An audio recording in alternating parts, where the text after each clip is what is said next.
Hi everyone, and welcome to the Monomyth Diaries, a podcast where ordinary people get to share their hero's journey. I'm Mandi. And I'm Karen, and we'll be your hosts. We'll discover powerful insights, critical moments of growth, and much more. Thanks for joining us. We all have a monomyth to share, and someone out there needs to hear it.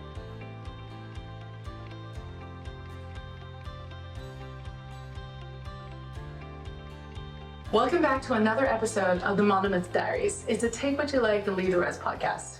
Today's featured hero is a friend of mine and Karen's that we met in a local community workout group. To me, our guest emulates attraction over promotion. That just means that they're walking the walk. It's like that idea of leading by example. So we are super excited to have Nikki join us, and welcome to the show. Thank you. Before we get into your journey, we're going to start with some monomyth story starters. Mandy's going to hit you with the first one.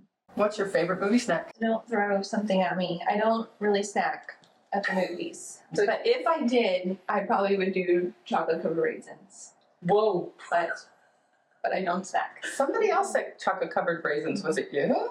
Your husband, maybe? No, my husband would snack on that. I'm sorry, that's my internet. I'm just No, not your favorite. I can't. Not your Chocolate covered dry fruit. So do you not snack at the movies because they don't have food you like? Probably. Okay. Also, most of the snack food at movies is very unhealthy. Mhm. And I'm an integrative doctor and trying to lead by example. I just don't snack on junk. All right, good for you. But if I did, yes, I would pick chocolate covered raisins back in my heyday. Yes. Once upon a time when I was doing a lot of racing, I would sneak carrots into the movies with me Okay. in my purse. I like that. Because I wanted to snack. Yes. But like I And said, not eat junk. not eat junk, so I would eat carrots. Yes. People hear this It's crunchy, just like popcorn. yeah. And at least you don't get the from And you're packaging. not making a mess. So Nikki, if you could have any job for a day, what would it be? It's funny, when I was growing up, I wanted to be an aerobics instructor / bus driver / bagger at the grocery store. And my mom was really excited about these aspirations of mine. But I always thought being an aerobics instructor would be so fun with the little microphone. And I kind of get to do that through the community workout group where you get to lead workouts. I'm kind of living my dream Nice. every week. Yeah. Nice. All right, dogs or cats? 100% dogs. Do you Yes. have a dog? I have 2 dogs.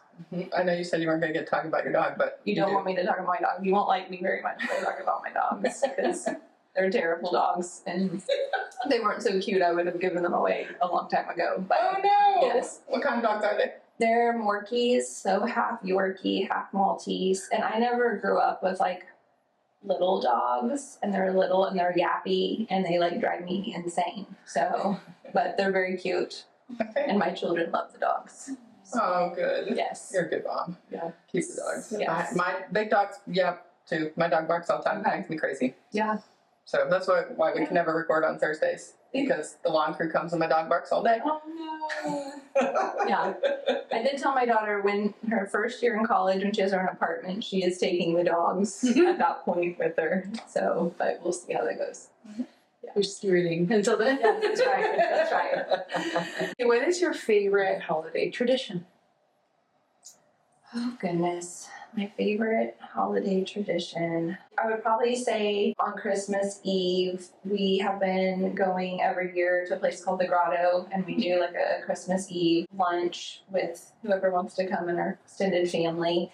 And it's awesome because it's kind of like round tables. And so you just really get to visit, and it's just, they have an open pizza oven, fire going. And so, you can actually hear each other talk because it's a carpeted flooring, and we just have the best conversations and just getting our hearts ready for Christmas Day. It's very close to our church, so we did that, and then we go to the 2:00 Christmas Eve service. What is or would be your go-to karaoke song? That's a tough one. We've been listening to a lot of Whitney Houston in our workouts lately, so I might be really good at doing I Want to Dance with Somebody. Okay. You get to wear your microphone. That's right, wear my microphone. What is the first concert that you have ever attended? So the very first concert I ever attended was Switchfoot concert that I took my husband to our very first year of marriage. And I had actually never been to a concert prior to that. So I knew he loved the band and I wanted to take him to that for his birthday. What's your favorite indulgence? Probably some kind of French baked good, like chocolate croissant or something like that. Have you been to the French bakery? Yes. Very nice. That's my cheat because I don't do gluten. So maybe once a year I'll go there and have a cheat day. Last question. What is your favorite TV series? We just finished watching The Middle, but probably Modern Family. That show cracks me up. I have not seen it. Oh, you haven't? It's on my list. I was gonna say I might have to put it on the list now. You might have to. The very first episode is hilarious. You feeling comfortable?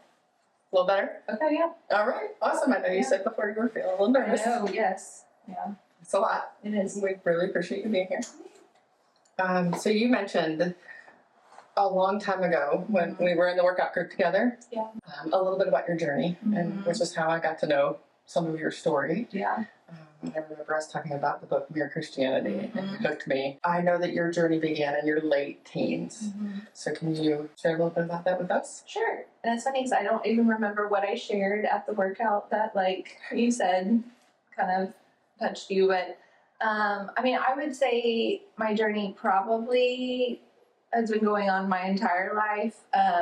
And it's my journey with God. I think when I was 12. I did not grow up in a Christian home. So, we went maybe occasionally Christmas or Easter to church. But when I was 12, my mom really wanted me to know who Jesus was, but she couldn't really share that with me, and neither my father either. And so she sent me for 2 weeks down to Florida to go stay with my aunt, who she knew was a believer. And so my aunt took me to her church and she shared about Jesus. And so that was probably the first time I kind of got a full explanation. Really looking back was just God's providence then, because starting in probably junior high is when my world kind of fell apart as I knew it. And so looking back, it's interesting that right before that time, I actually was introduced to who Jesus was. There was a little seed planted. Yeah, that I didn't know before. I grew up in my early childhood, and honestly, I think it was just pretty idyllic. I had parents, that were both at home that I felt loved by. I had my best friend down the street. We did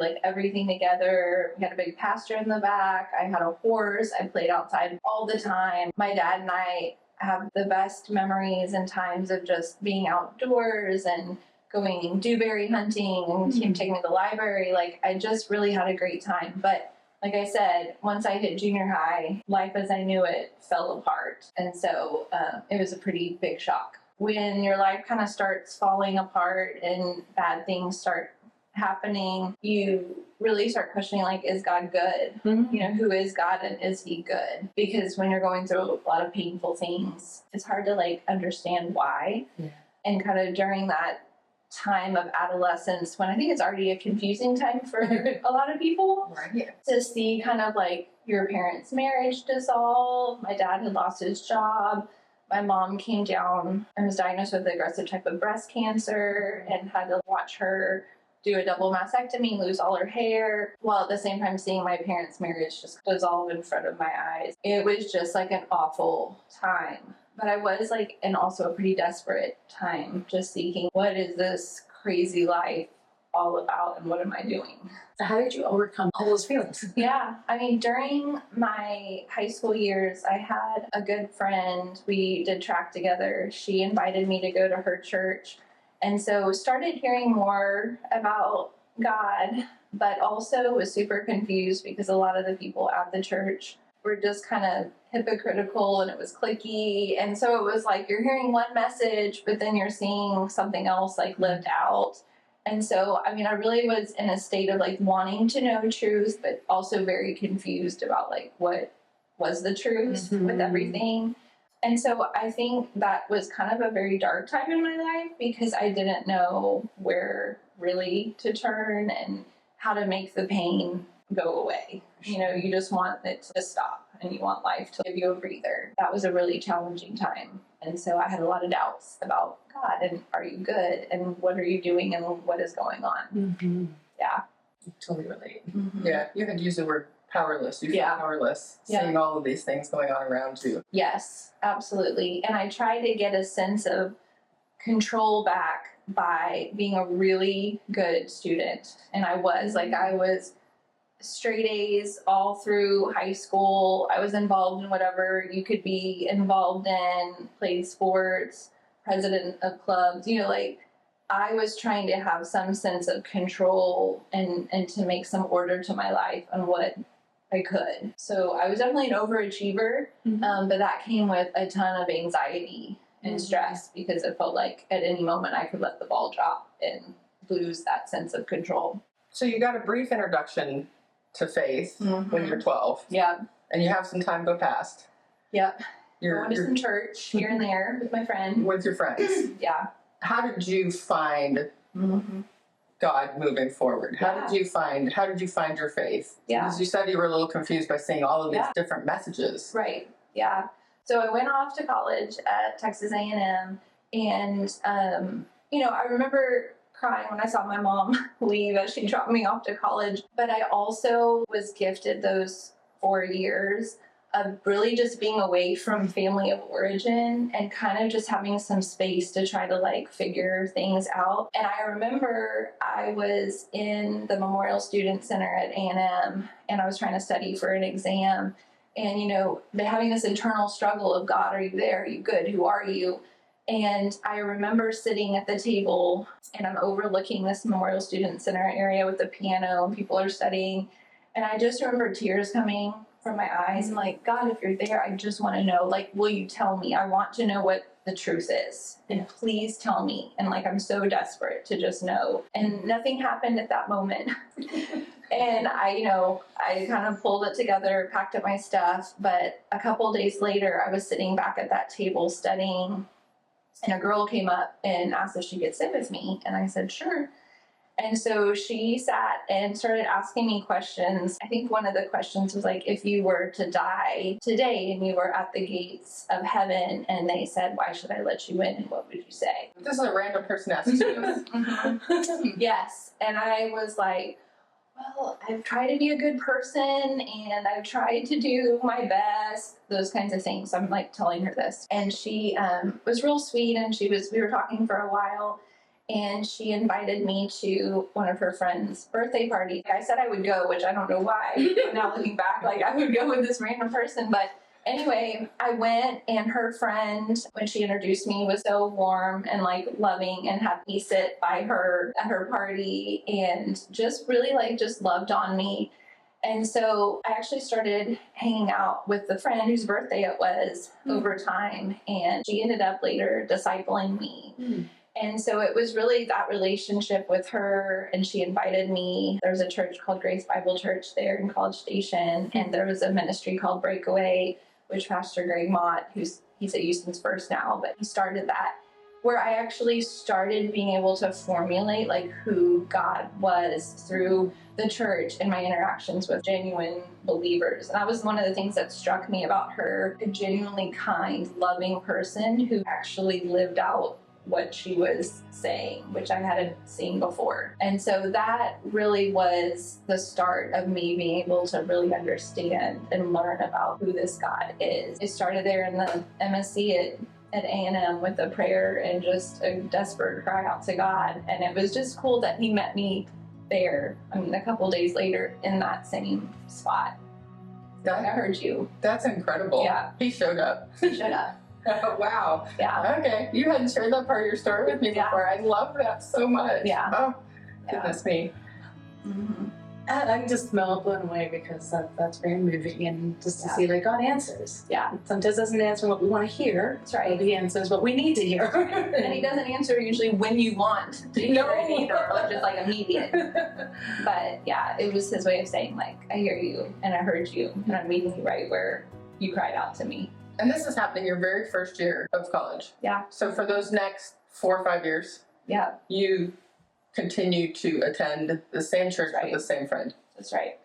Yeah. And so I had opportunities to be discipled. So I was in a small group. I think there was 4 other girls. And so we would meet once a week all together to do a Bible study. And then I would meet once a week with her, Heather, just for accountability and like how's things going? How's your quiet times? How are you doing? It was a great time of growth for me with the Lord. Yeah.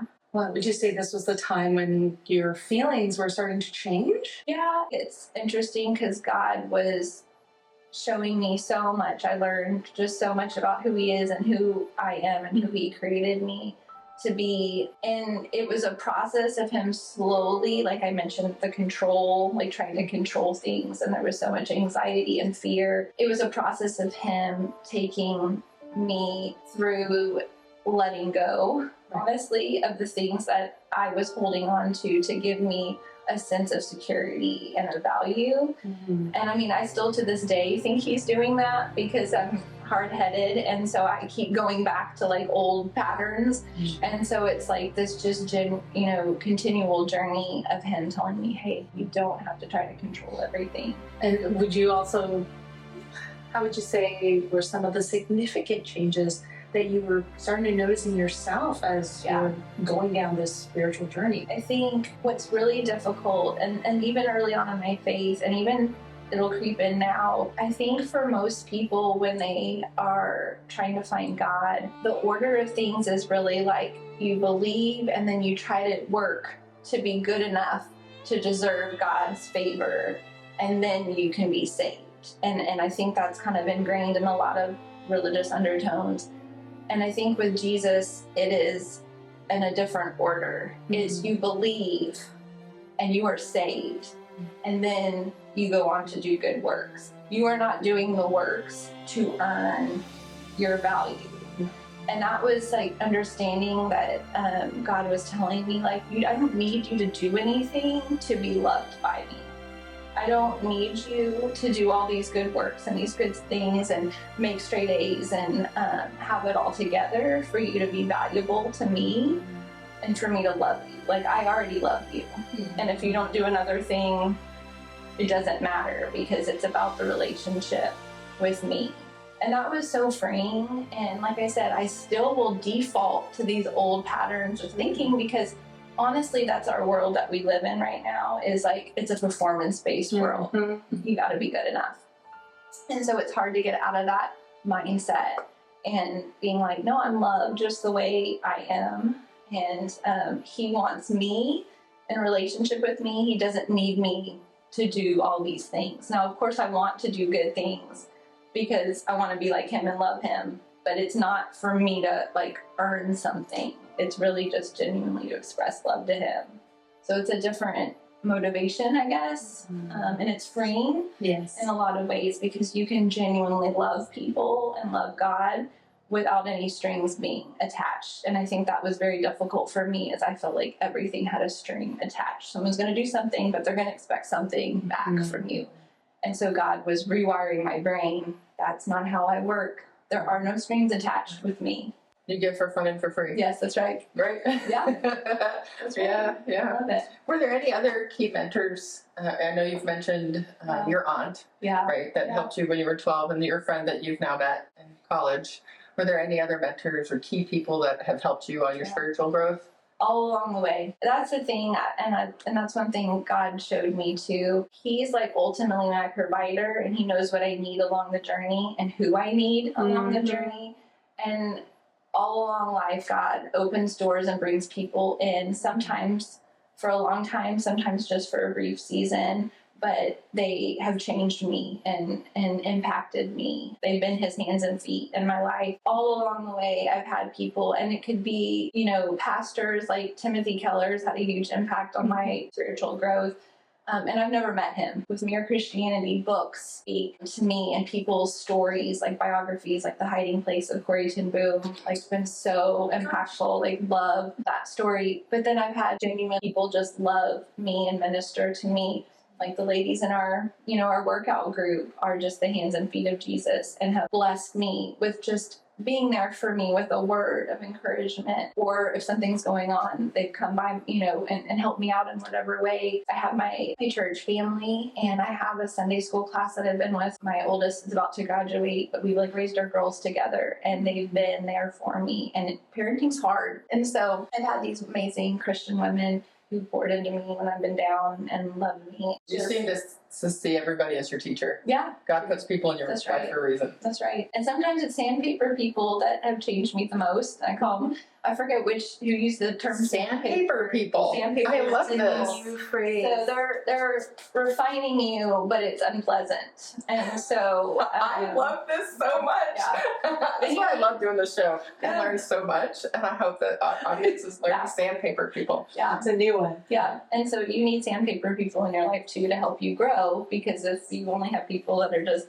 loving on you, encouraging all the time, it doesn't stretch you too much. It's very easy to be loving with loving people. Yeah. It's the people that are like really annoying you or trying to control you or all these things that really takes you depending on God Yeah. to show love and mercy Mhm. and grace and Challenging that. people. Yes. It's actually scriptural because like as soon as you said sandpaper people, like Yeah. it was the scripture that came to mind was this iron sharpens iron. Yes, absolutely. So one person sharpens another. That's and, right. and it's so cool to see how like you really built this incredible community and Yeah. spiritual family. Yes.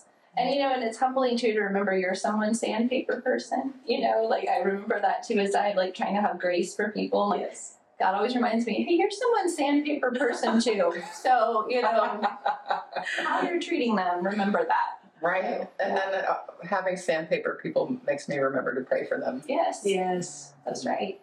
Yeah. Oh my gosh, how homely. You need to put that like on a t-shirt or an iron. Yeah. That's right. That's actually an amazing reminder. Yeah. Something like, I even love sandpaper people. Or I'm someone else's. I'm your sandpaper. Were there any other milestones, big milestones in your spiritual growth that you can recall? So I'd say milestones. One of the big ones was doing a mission trip my senior year of college, and my Heather, who discipled me, really encouraged me to take this step, of faith, which is interesting because it was like right after 9/11 and flying on a plane long distances was like a little scary. It was an amazing trip. I got to take it with some amazing Christians, and you were sharing your faith, and it was humbling as well because a lot of the people were like, oh my gosh, I've shared about Jesus and people are accepting Jesus and coming to the faith, whatever. I didn't save a single person. At least not that I knew. No one said they were coming to the faith from what I shared. For a while, it was a great learning experience because I felt towards the end man, I've been a failure. I've been an absolute failure. Nobody came to the faith because of what I shared. And it was a great growing experience because God was like, you're not responsible for the results.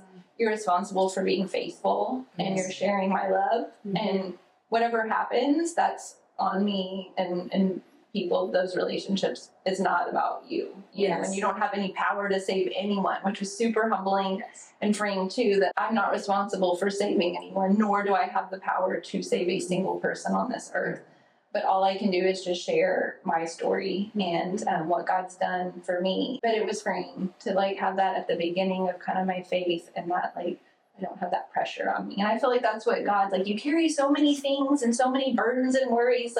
I'm constantly saying, give it over to me. You're not responsible for that, So it was freeing.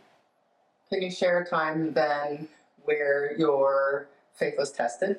I would say probably this year. It's been a rough fall in that my daughter is a senior and she turned 18 in September. And so that's always hard when you have someone who's an adult who's living in your house for another year. There's a lot of dynamics that I just really wasn't anticipating or expecting. And also it's just coming to accumulation of on her 18th birthday, I'm looking through these pictures of when I held her in my arms when she was born. And here we are 18 years later and she's supposed to be launching soon.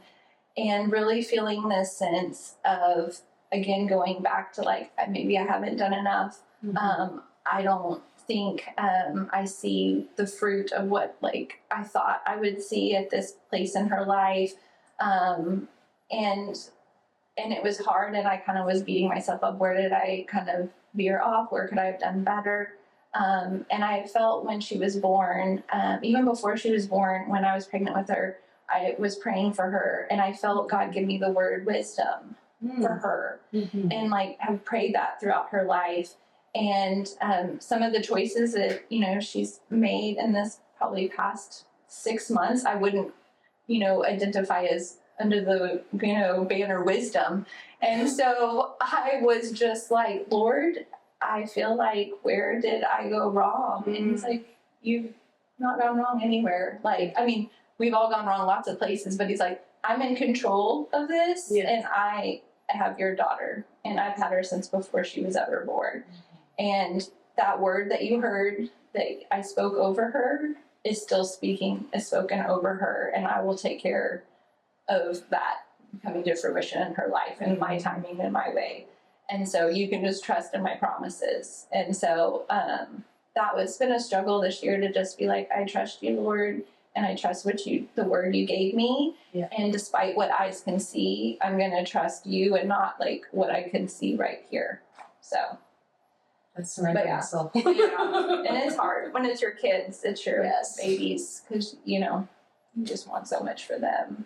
Right, surrender is hard. We just talked about this in the workout group the other day about surrendering your child at this age. They're on their own path. You got to give them to God. That's right. But I'm a slow learner, and I was telling them that I just keep taking him back. And then have to give him away again. Then take him back. It's so hard. It is hard. Yeah, and I'm sure we'll constantly be in that struggle. And like, Lord, help us, teach us. Our thick heads, help teach us.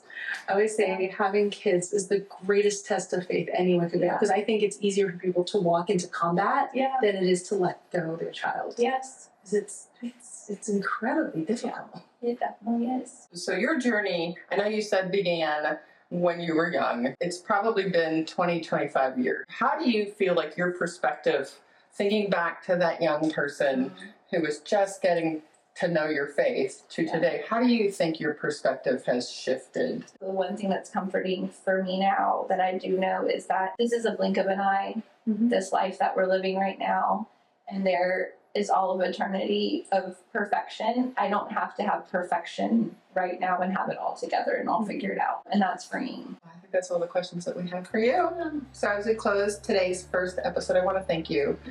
You're so authentic. I just love the account of your journey of faith. Your reflections offer hope and connection. I know that your story has touched me so much and has changed my life tremendously on my faith walk. I truly appreciate that. To our listeners, we want to thank you for joining us. We want to make sure that you tune in for Nikki's second episode, where she's going to share the boons and the gifts of her hard work and how her journeys transformed her life in such meaningful ways. Thank you. Thank you for joining us on the Monomyth Diaries. If this episode resonates with you or someone you know, we'd love for you to share it and spread the inspiration. Don't forget to follow us wherever you get your podcasts or on YouTube to stay connected. We'd appreciate it if you could take a moment and rate and review the podcast. It helps us reach more people with stories of transformation and growth.